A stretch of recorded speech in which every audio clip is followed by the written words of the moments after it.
Welcome to Banyan Books, Branches of Wisdom, celebrating the joy of bright ideas and heartful lifelong learning. Branches of Wisdom is a series of intimate conversations with the world's most influential authors and visionaries. We explore spirituality and the human mind, ecology and culture. Most episodes are recorded with a live audience. You can join our live events and submit questions to your favorite guests. Check out our upcoming schedule at banyan.com.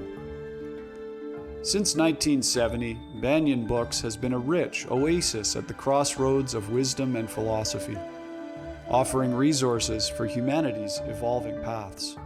We're a locally owned, independent bookstore in the heart of Vancouver's Kitsilano neighborhood. Visit us in person or shop online at banyan.com. Please subscribe, follow, like, and leave your reviews for the podcast. And now, enjoy.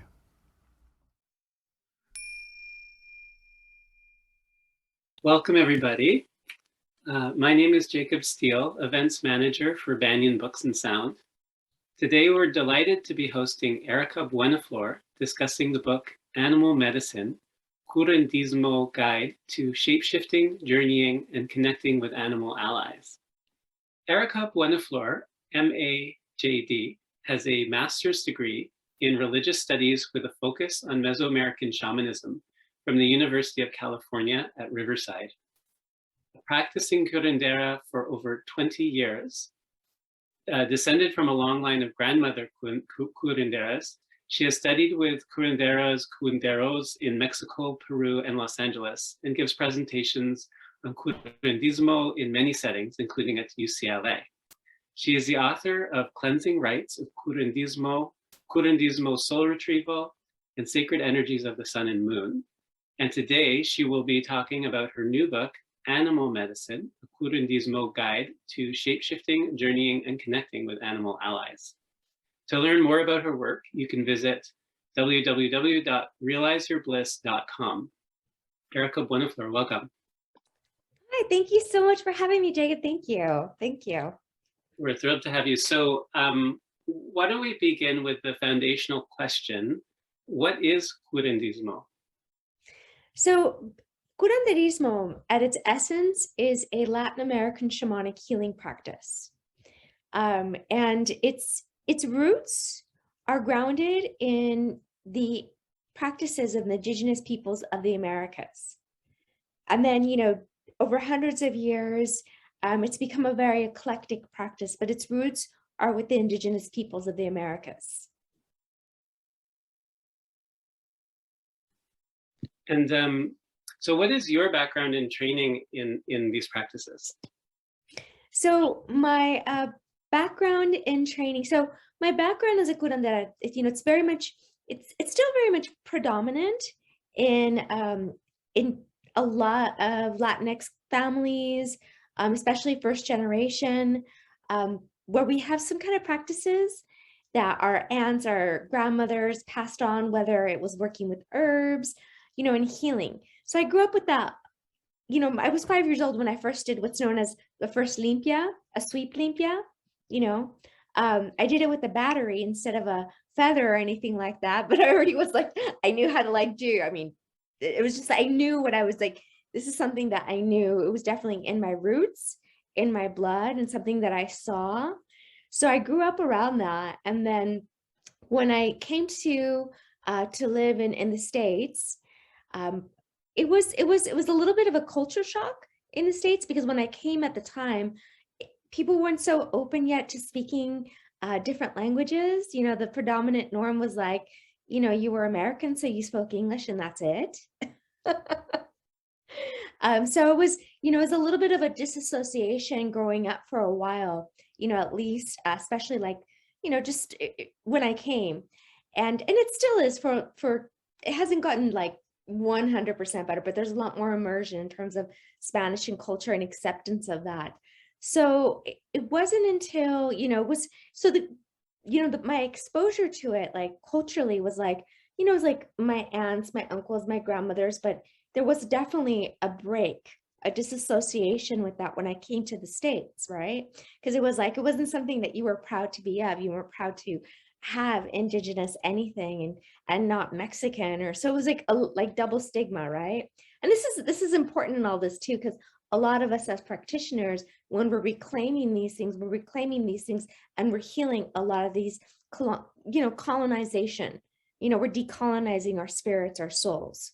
So that's still very common for a lot of us, and this is important to bring up.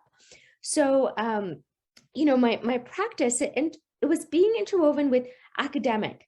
When I got to college, it just woke me up. It was so amazing, like learning how cool like my indigenous ancestors, their practices, and I just like, oh my God, my ancestors were amazing. So it was such a huge shift. That was such a huge shift in my psyche and my consciousness. It was something that was in my heart, but it wasn't something that was expressed or exposed about, or talked about, discussed about. So when I got to college, I had an opportunity. I had some really cool professors that let me basically create my own independent studies and, study, what was going on with economic globalization, what was happening locally too, with curanderismo practices and how they were being passed down or not being passed down. So I was doing those studies. And so I was studying it academically for a while. And during that time, it was at the time, it was like early 90s. So in California, what was happening, there was a governor by the name of Pete Wilson who passed all these very racist, I'll just say it was racist, just racist laws, preventing, it was attacking a lot of the Latinx community. And he woke up a sleeping dragon, he woke up a sleeping dragon. So we came out just in protest. It was huge. It was like this whole thing, just like protests all over again.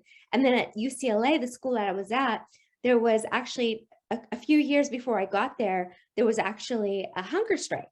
So we can have our own Chicanic studies department and study about our cultures and actually get a degree in that. And we actually had to protest for this. The university wasn't willing or allowing us to do this, to have a degree in this. So, I mean, this is huge. Now it's much more common, but like when I was in the thick of it, it was very much ingrained in social justice. So my spiritual awakening was very much I guess you could say intertwined with social justice issues, and then, so it was still that curanderismo and studying, it was very much in my heart, but I decided to go to law school, because I thought I was like very idealistic. I want to change the world. And, it was that. And then my second year of law school, I had a very interesting thing happen. We missed my friend and I, we were going to be going to Cancun, the Yucatan, and we missed our flight. And I ended up sitting next to this very interesting gentleman who began telling me about, he knew curanderx, he knew, and they did healing work, and, he had a place there in Tulum, and he got my attention. I was like, wait, curanderx? Like, he's like, yeah, I know them and they give great limpias. And I just had my attention. He's like, so you're going to be going to Cancun? I was like, yeah. He's like, you guys are going to like it. I said, well, okay. He's like, come visit me. And I said, well, we'll see. So he wrote down his address. He put it down like on a little map. So we got to Cancun, and it was okay, but we wanted something that felt more authentic, like being by the beach and like talking to the people, being in the culture. And we went there, and sure enough, that's when I met one of my first mentors, Don Tomas. And it was amazing. And I remember after my limpia, he gave me a limpia, he gave me, a baño, like he had me do like this cleanse with flowers and herbs and cleanse myself. Then he wrapped me up, and it was transformational. I mean, I felt the shift, the energetic shift immediately. And I felt like I was like, oh, this is this is my practice. This is me. So, afterwards we had what's known as a plática, and pláticas are heart straightening talks. They're like when you're releasing energy and talking.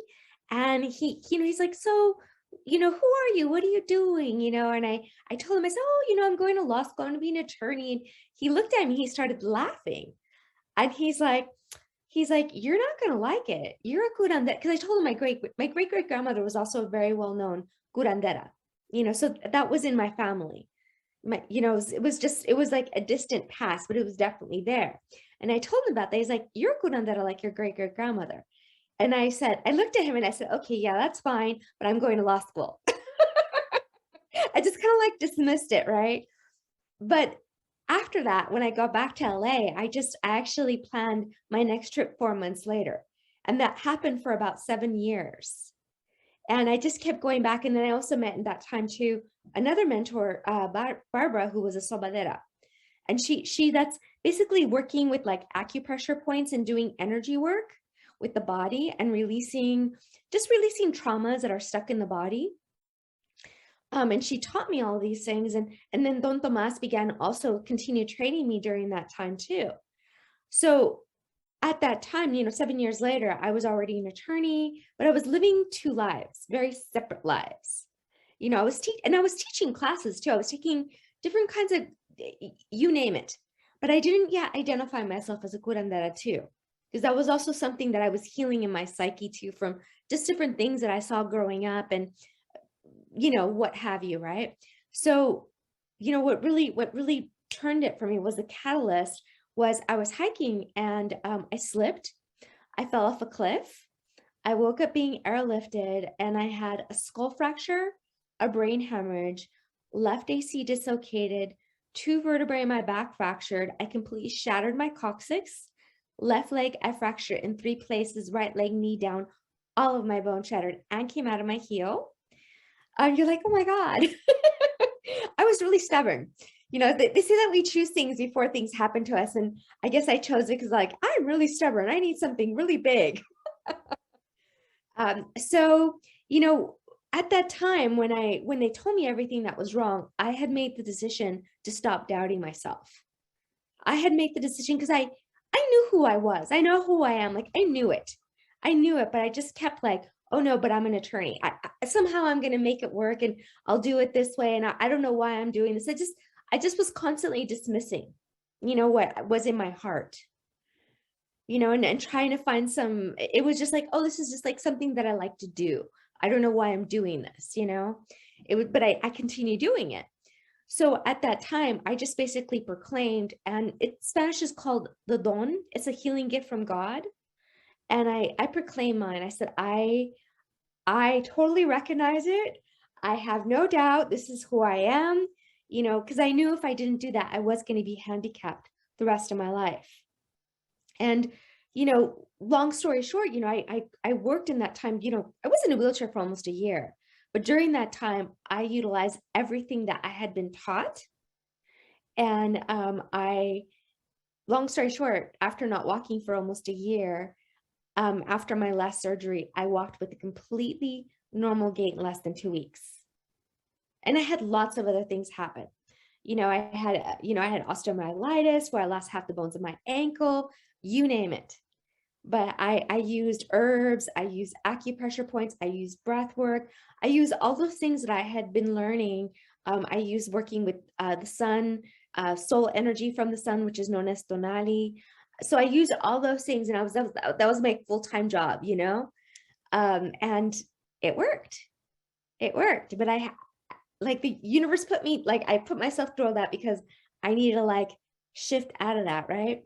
And I remember during that time that I didn't doubt that I was going to be, I knew I was going to be 100% okay. I had no doubt in my mind. I remember one time the doctors came in and, they began telling me like, they was giving me like dire diagnoses, like, oh, this is going to happen. You're not going to be able to do this. You're not going to be able to do that. You're going to be in pain the rest of your life. And I would just turn to them and I say, so doctor, when can I begin doing my yoga again? And they would just like get frustrated and walk away. And I knew in my heart I was going to be okay, 100% okay. And, during that time, I think the only time I cried, I think maybe 2 or 3 times. The only times I ever cried was thinking that I'd have to go back to work as an attorney. Because I was doing good work, but it just wasn't, I felt like I was working within a box, just a box. Like, this is what I could do for people. This is all I can do. I can get them money, but there was like deep soul healing that I knew that I wanted to help facilitate with. So, I when I healed, I knew I had to take time out, continue to take time out to figure things out. So I actually went back to grad school to just, and also because it was one of those things that my father, he was the first one to go to college. My mom, she struggled so much. She like totally just broke all stigmas, came to the United States, learned how to speak English in college. There were times where she didn't know she was going to feed us, like, and took me to school with her. So I would like study with her so she can go to college. So it was like my family was expecting me, like, you're going to go to college, you're going to be a professional, so it's like that me saying that I was going to be a curandera was like not happening. But they're just like, no, that just, I would mention it like, oh, so what about this? And they'd like, it was like they'd shift it. It was like, no, so I thought to myself, like, go to grad school. And it was a good thing though, because I thought maybe I'll be a professor and I can get grants and I can study these things and write about them and, like find a way to do it that made my family happy, made everybody happy, and that was another healing journey too for me. Because I got there and I mean, it was beautiful because at that time I got access to all the codices that you can't really get in a lot of places, like other than at a university, because you get like all the private libraries that you can order them. So basically that I was doing, I'd go to school and I brought like a traveling like briefcase, like one of the rolling things, and I'd load it with like 40 books, and I'd go home and that's what I would do, just read, get back in my roots and study. And I remember crying sometimes reading these things because I knew that that's what I had been doing. And I knew where it came from. I knew that that was like, these are my traditions. Like my soul pieces were coming back. All these wonderful things were coming back to my heart. And, it was something that eventually I began, after I decided it's like, I didn't want to study curanderx. I am the curandera. It's like, I'm like, no, I'm going to, so that was a transition. It was a process. But eventually that's how I got here. So my practice comes from, and also during that time out, I actually studied under 4 mentors. 2 of them were from the Yucatan and they spoke Yucatec Mayan and they spoke Spanish. So they were very versed in Mayan traditions and Yucatec Mayan traditions. And the thing about the Maya too, and especially in that region, that they held on to their indigenous practice, like they're very proud of them, very proud of them. And they'll talk to you and they'll teach you Yucatec Mayan. They're like really sweet people. So they're very welcome and they teach a lot of this because they want to maintain that.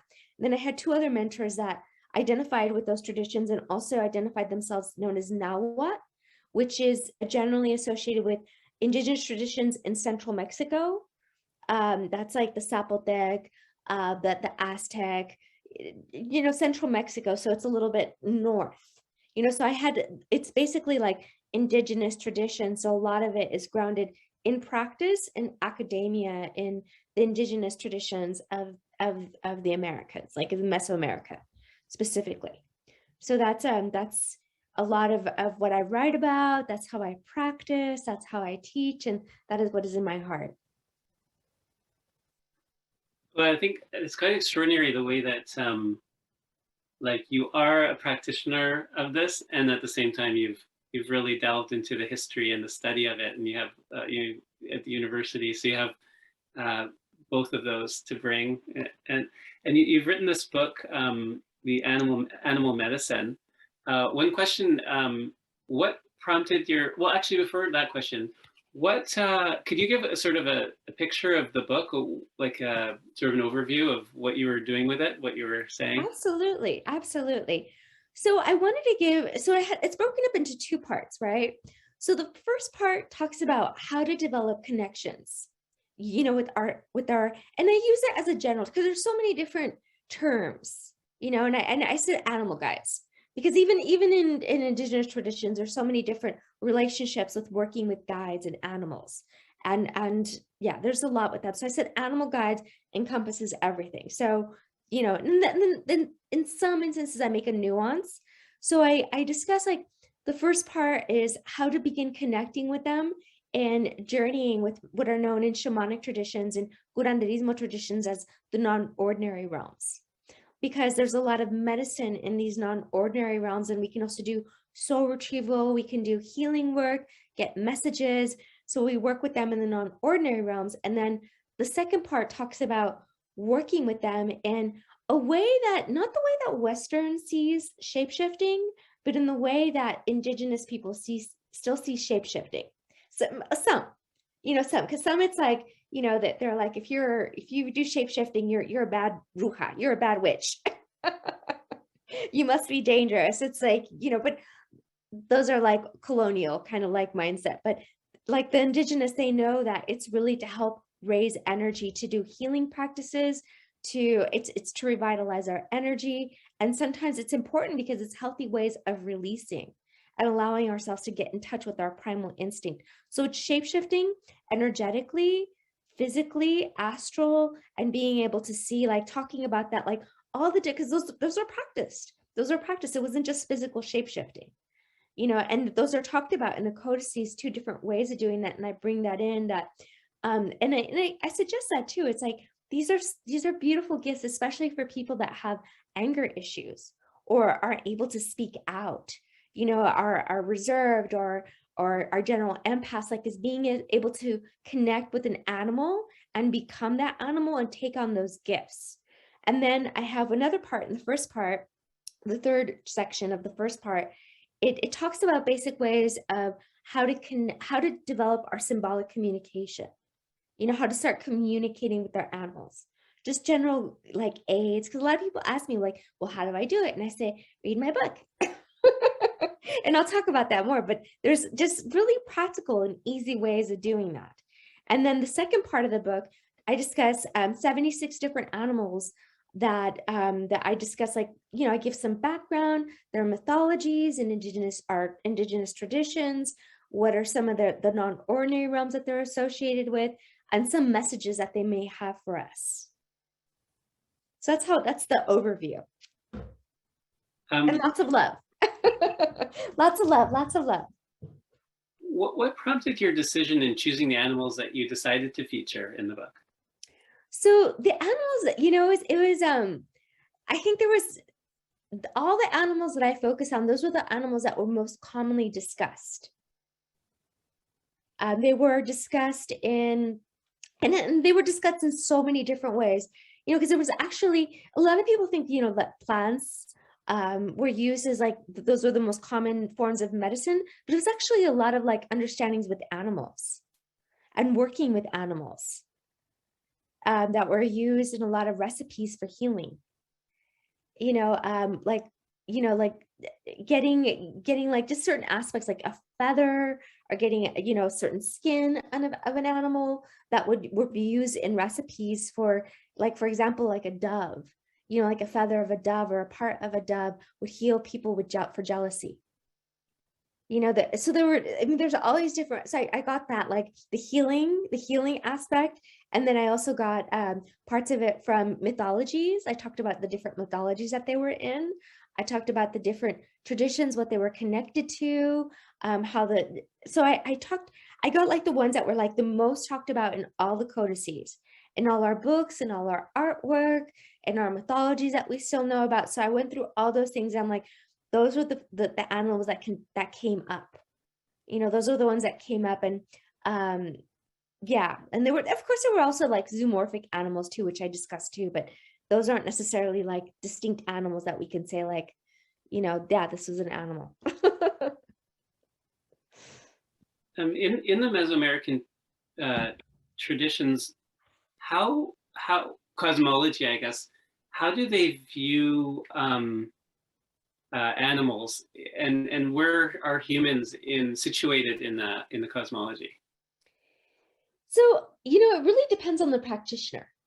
It really does, because there were some Nawali, that's what they would call in Nahuatl. It's that were shapeshifters that, depending on their intentions, Some you could have and this is a more nuanced term of it. It's called an animal coessence. This is when you share a similar energy signature. So you can actually go and join with that animal and go into the body of the animal, right? And that was the understanding that there was this beautiful deep connection. And when there was that joining, that both of you got soul energy and expanded soul energy, right? Or if you worked with that animal, there was an expansion of tonali, soul energy. So you felt more revitalized, you felt more awake, you had more vigor. So that was, depending on if you worked with that animal coessence. But then there were some where, they can send animals to you to do their bidding. They could go and spy on you, or they could just kind of check on you. So, and and they were also very well respected too, because there were rulers that took on the names of animals too, because they were understood as having very it's like an understanding of energy. Just like ancestors have energy, animals have energy. So certain animals had very like courageous energy. Like there was jaguars, of course, were like one of the most valued energy. So they would name themselves after the jaguar. Balam, that's the Yucatec Mayan term. It was a big thing. It's because it was like saying that they had the energy of the jaguar. So it was like a viewing of, they were looking at the animal, understanding the energy dynamics of that animal. It wasn't necessarily like a hierarchical system, like in that way. It wasn't just that. It was like understanding what is the energy of that animal, what are the gifts of that animal, and do they want to expand it? Do they want to share? Do they respect it? And there were also animals that they were respected very much so too. So it was different. It was different on what the intention. So you can think of it more as an energy dynamic, like understanding like, okay, what kind of energy does this animal have? It was more like that. I see. So for people today, I know this is a question that I'm sure you get asked a lot. What are ways to develop our connections with animal spirit guides? So I think one of the things too that's, there's so many ways is keep it simple, right? And people can become, they can do all kinds of ceremonies and beautiful things like that. But pay attention, because sometimes animals court us, and I'll give an example. January, I think it was like the 3rd of January, somewhere, it was early January of this year. I wrote an Instagram post that, who's your animal coming forward for this year? Who wants to work with you? Who's your spirit guide?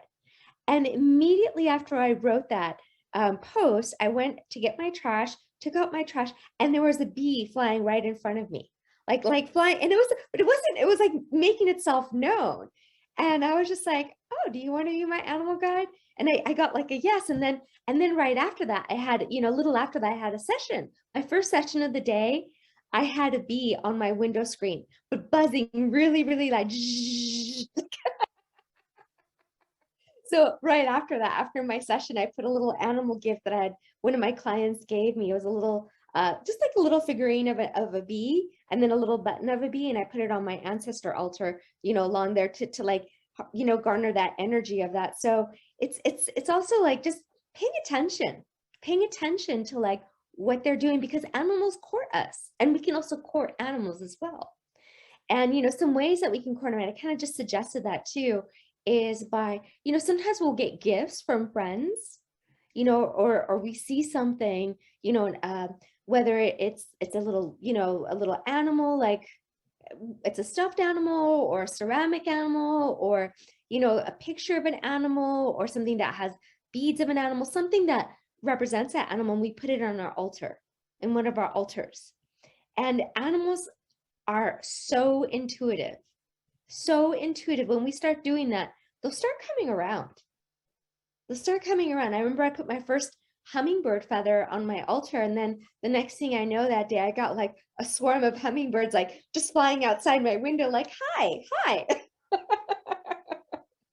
So there's that, like, honoring that and paying attention to it. Another thing too is, writing a story about them, or writing, singing with them. I remember one night I I was writing, it was during my grad school, and I was kind of going ballistic, like just kind of crazy, like studying all night. And I was running around and I was singing a song about crows.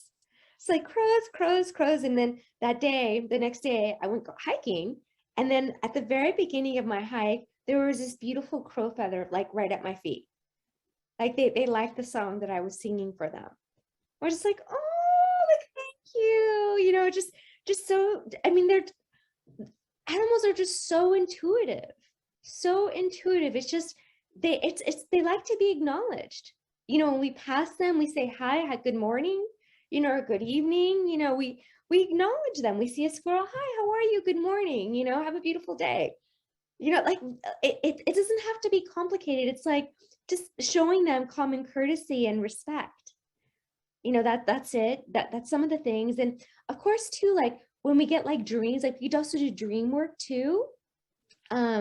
We can, you know, before we go to sleep, we can just like set an intention that we're gonna, if there's a certain animal we want to work with, we ask them that we're gonna bring them into our dreams, and that we're gonna remember that dream. We do what's known as dream incubation, or setting an intention for dream, and we just set that intention. We just allow ourselves just to go to sleep as we're saying, you know, like a little mantra that we're gonna remember our dreams, and maybe it's a macabre that we'd like to connect with. I'm gonna connect, and they're gonna give me a message, and then the next day, you know, we start like writing down something. We start remembering anything like immediately. We journal bullet points of what that dream was, and we read through those bullet points, and we tune into what gives us an energy surge.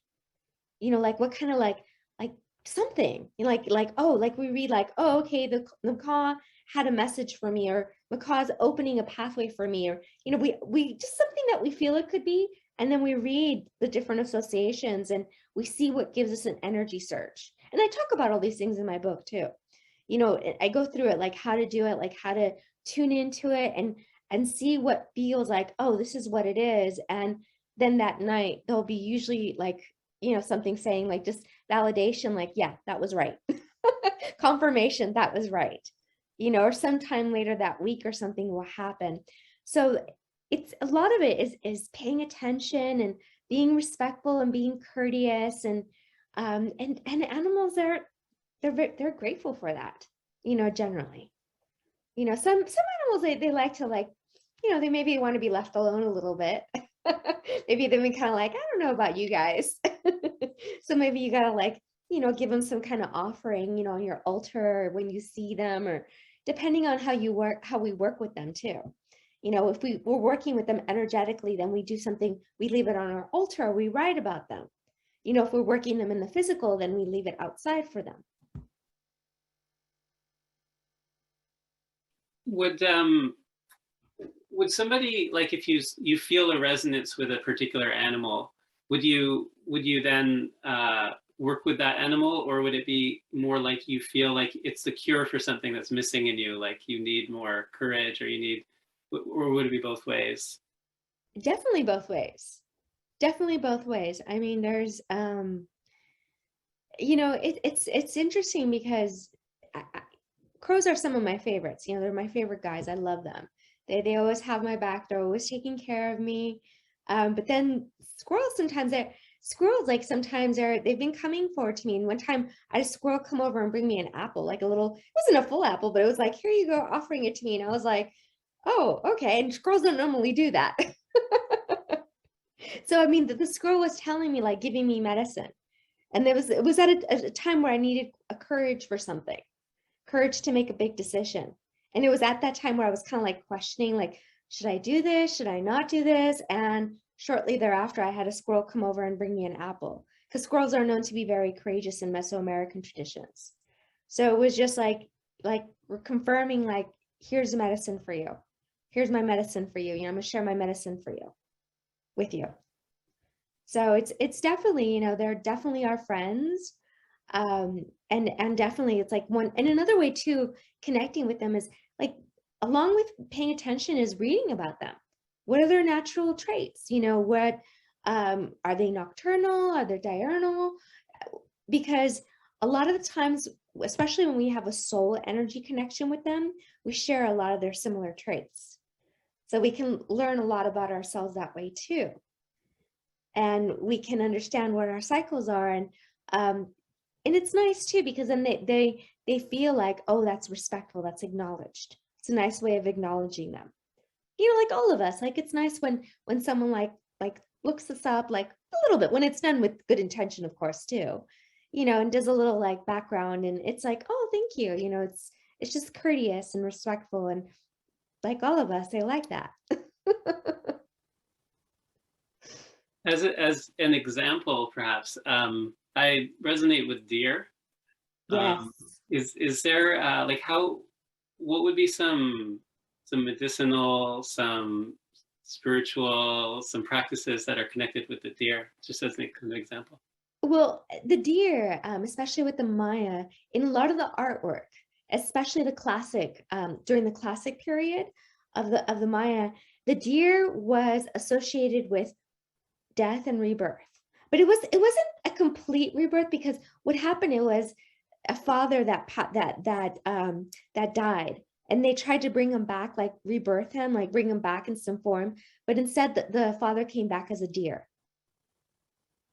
You know, so it was like it was a transformation, and it was, and then, you know, so there's an ability, like good, like deer understood as like being able to be like bring in, like they are very much aware, and they are bringing forward like some kind of like very just graceful transformation, because it wasn't difficult, it was a graceful transformation. And deer, in Central Mexican traditions, which I talk about in the book too, is that they are thought of as loving nature. They are like, that's when they feel the most comfortable.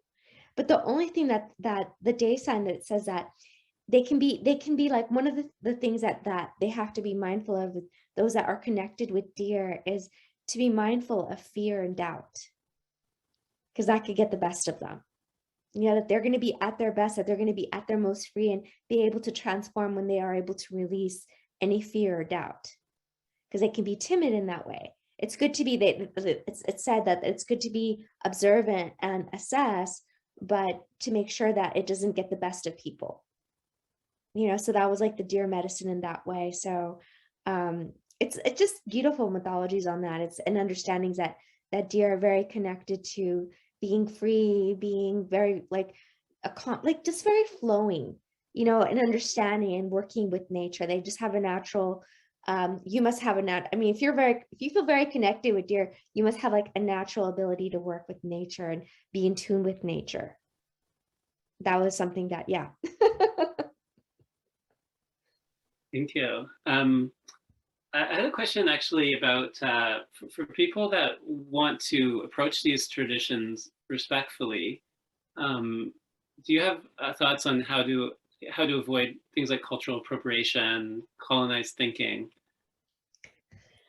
Well, you know, I think that I feel that cultural appropriation, you know, if someone is approaching it with respect, in the sense that they're giving props, that they're saying this comes from this tradition, that they're taking because a lot of the times, you know, I'll talk to people about, and I'll give you an example of what could be potentially misappropriation.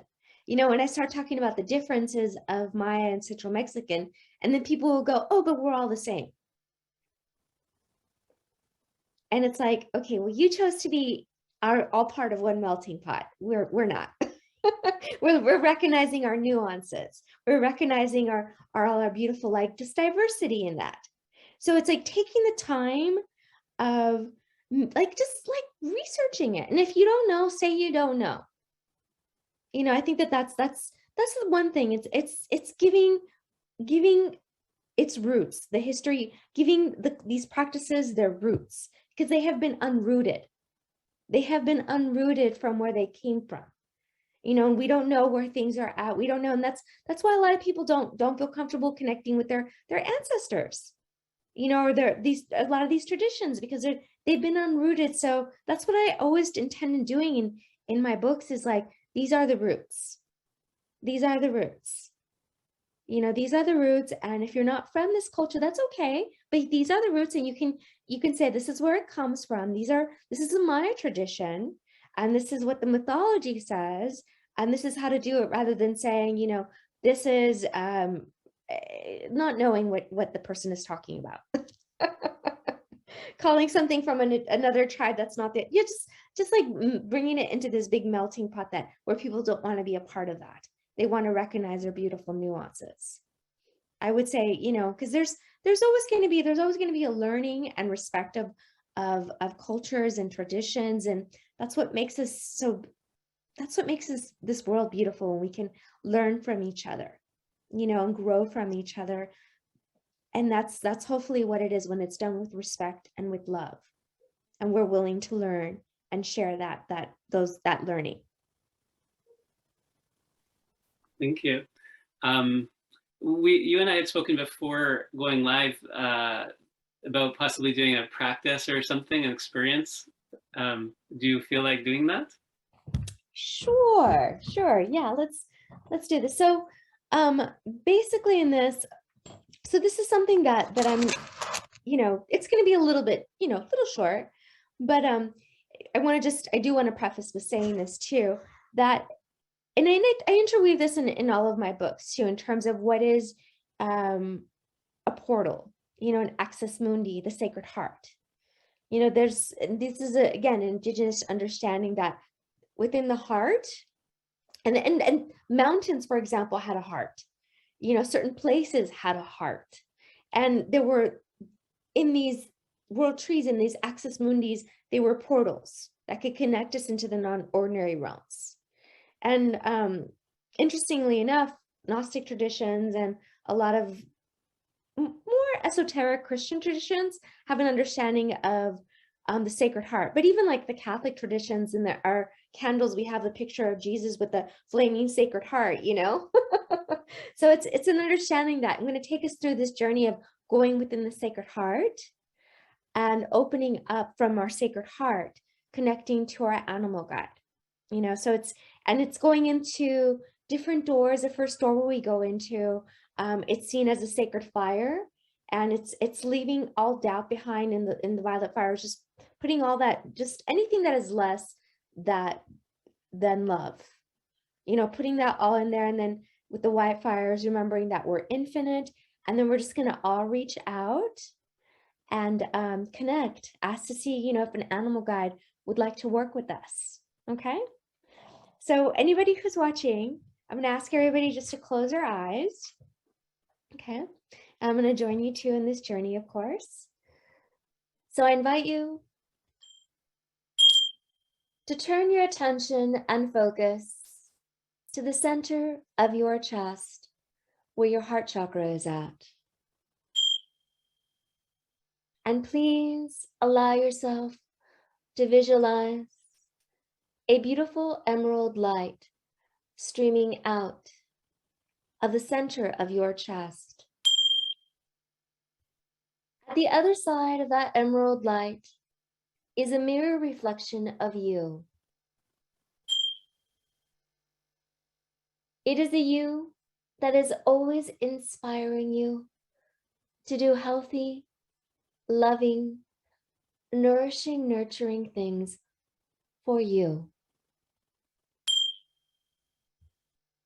It is the you that knows how truly magnificent you are.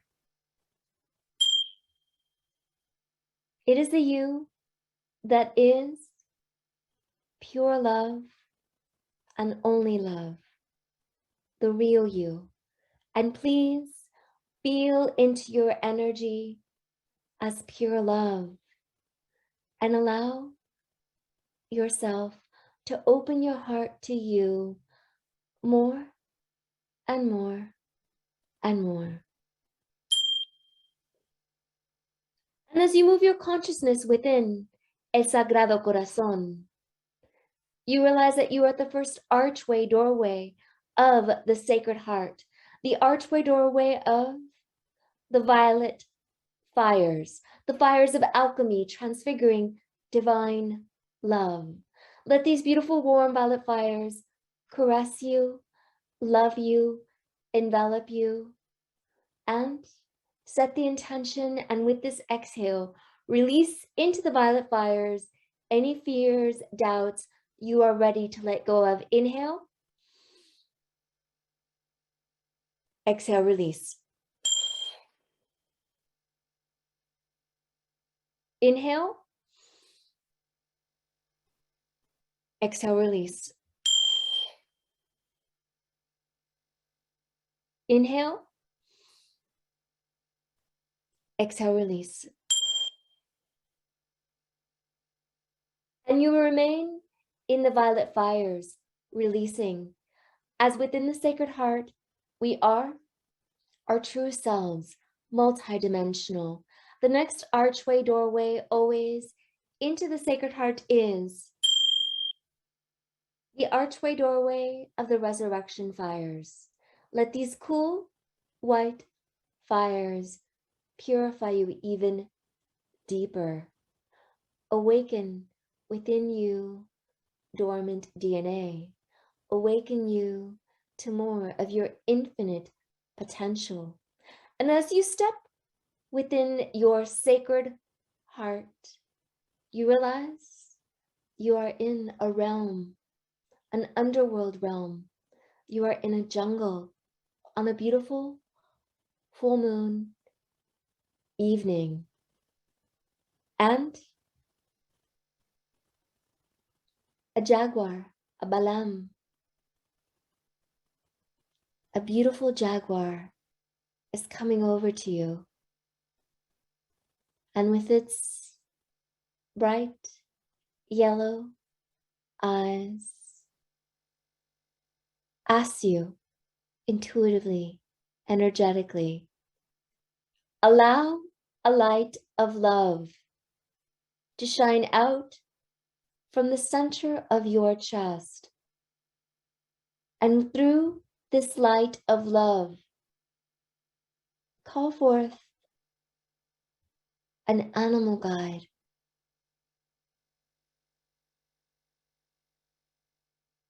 that is most ideal for you in this now time in your life.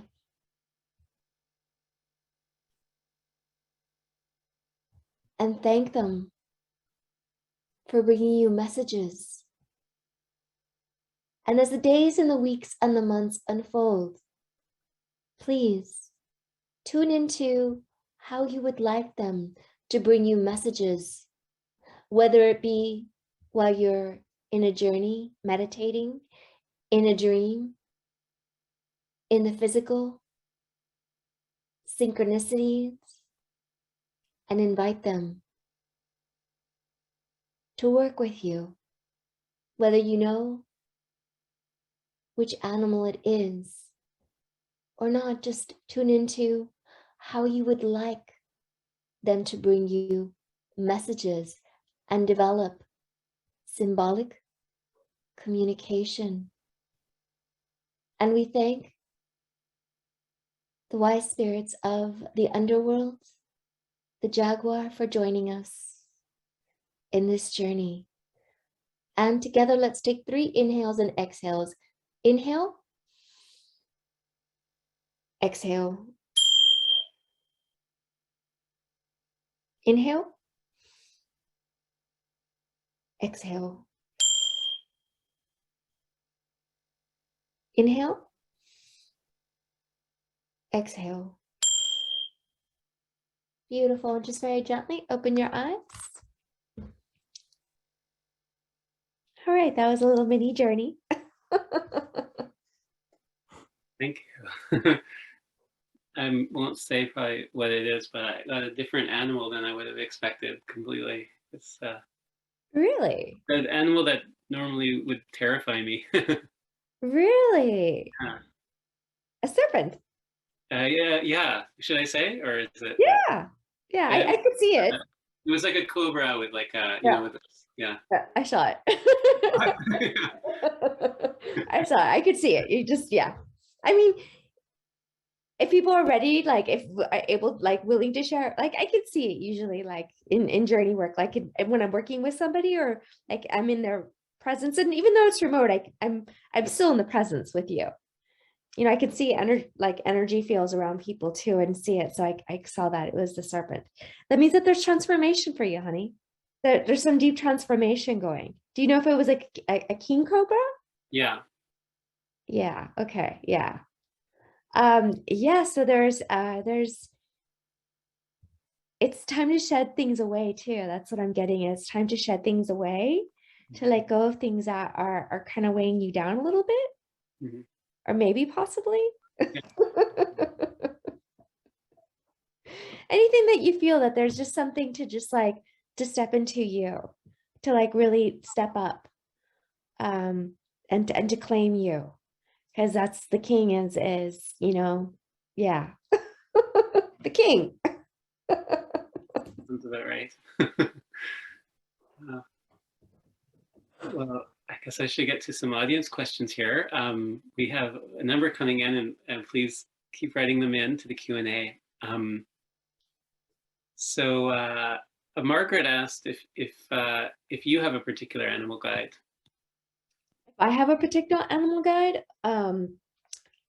well, I mentioned the crow, and you know, I've been working with the bee this year. I'm really open. I'm really open to who, and you know, I love the hummingbirds. The hummingbirds always come around. You know, the hummingbirds they usually give me confirmation of something. You know, when I want confirmation of something.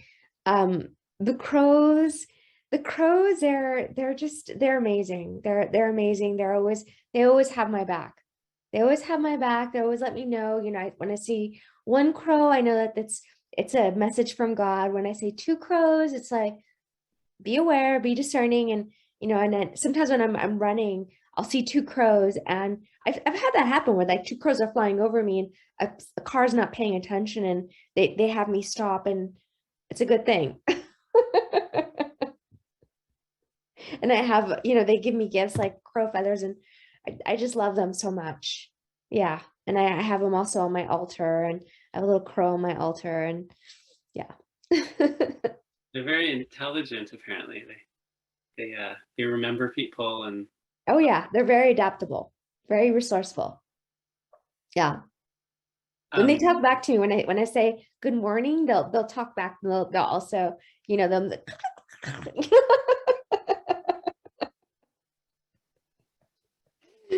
Yeah. Thank you. So there's a question from Johanna. I don't know, I might mispronounce this. She asks, is a Nawal from one's birthday according to the Maya calendar the same as a spirit animal or animal guide, and how do we honor them? Okay. So a nugal, like nugal is it's, and there's different understandings of that too. You know, basically what was determined is that when someone was born, there was a bathing rite. And it was depending on, you know, there was a day that they were born on the solar calendar, which is the Gregorian calendar, you know, equivalent of that, but it's not like ours. It was different 13. Anyway, I'll just say it was like the solar calendar. And then there was what's known as the divinatory calendar. You know, there was a Soikin with the Maya, and that's what it's called. Well, generally that's what it's called. And what happened is that on that day they would get a partera, they would get a midwife, and a curanderx in that way. They'd get a few, and they would basically assess and divine, you know, the day that they were born, per the divinatory calendar. You know, because it was like a combination of that, and they would look at it and they would assess that, and that was assessed from the divinatory calendar what was the soul energy, you know. And if that wasn't, and now it's done too presently, because that bathing rite is no longer, it's not really done, not that I'm aware of, at least. Maybe it's done in another, maybe somewhere it's done somewhere, but at least in the way that it was done before, it's usually what's and it's depending on who you ask too, because a lot of different indigenous tribes, they have you know, totsil, they'll say, for example, that if you see an animal 3 times and it's something that like a life-changing event, like either if it's through a dream or if it's in the physical, that's usually a soul connection, because your tonali, your soul energy, something that's really like shaking, or something that's like soul, like shakes you to the core, and you see the animal, that's like an animal like connecting with you. And it's not necessarily just one animal, it's like that the species of that animal. And how you honor them, oh, there's just so many different ways, create their own altar, to have pictures of them, sing songs, bring offerings, and, dream about them, write about them, and they'll pick it up for sure. So for example, with my king cobra, would I do that same thing now that I've seen it, or that would be the... Well, one of the things that you have to like, well, you don't have to, but what would be maybe recommendable, I recommend is that you tune into like feeling comfortable. Feeling comfortable with the king cobra, because there's something that the king cobra is, because the king cobra in this sense is like coming, there's some underworld aspect there, like shadow aspect, that the king cobra is like having you look at. Right. That it's like, he's going to test you. Definitely. He's going to test you. So be prepared for that. It's not like something there. Sometimes like animals test us too. They have medicine for us in that way too. When you were saying in the guided, you were saying like, how would you like them to come to you and like present? And I was like, just don't be too like right now. Just like, just be careful.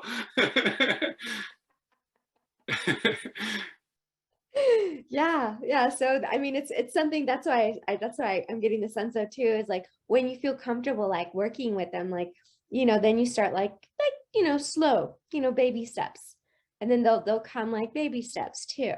It's tuning into how you feel with that too, with the messages.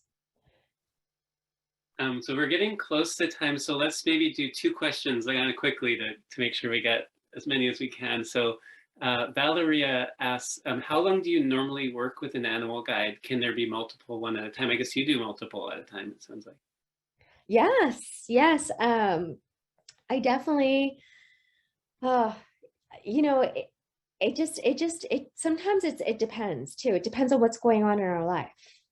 What's going on in our life in terms of like what, sometimes I need bear medicine. So it's nice to have bear medicine just to cuddle, and hibernate. Like if it's winter time, so I turn into a little bear too. And I have bears all around me, and I work a lot with bears. So it depends on the season and what's going on and what we're doing. Because sometimes and that's like bear medicine, for example, is something that's very healing when we need to like be introspective, and hibernate and just be in our own energy. And then we work with a lot with bear energy. So it really depends on like what's going on in our life, and tuning into that, and then connecting with those animals that help us connect with that medicine.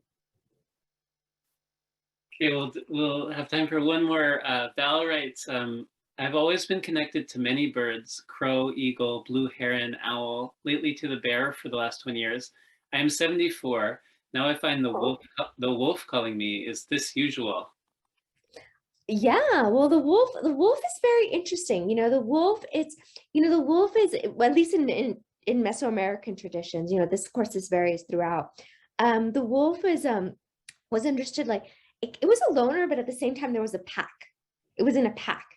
So it could be something that like the wolf is like asking you to like, that there's it could be, I get the sense, I don't know, and I get the sense for some reason that the wolf is like asking you like to explore what it is to be on your own, like in a different kind of way, to go and explore and to call out, and that there's some exploring that needs to be done, some exploration that needs to be done.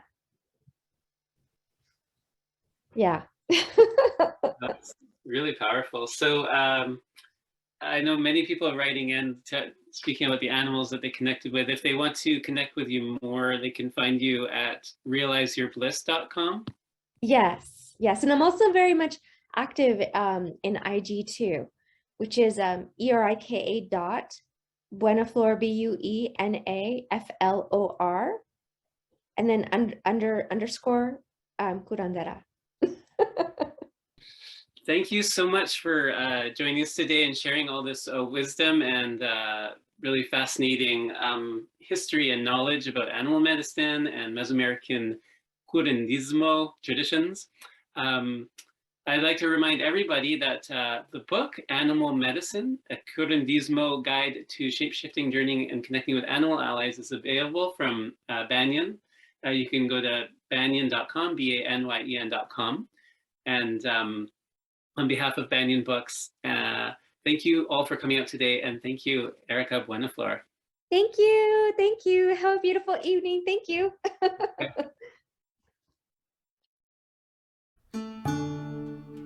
Thanks for joining us for Branches of Wisdom, a podcast of Banyan Books and Sound, Canada's spiritual and healing resource since 1970.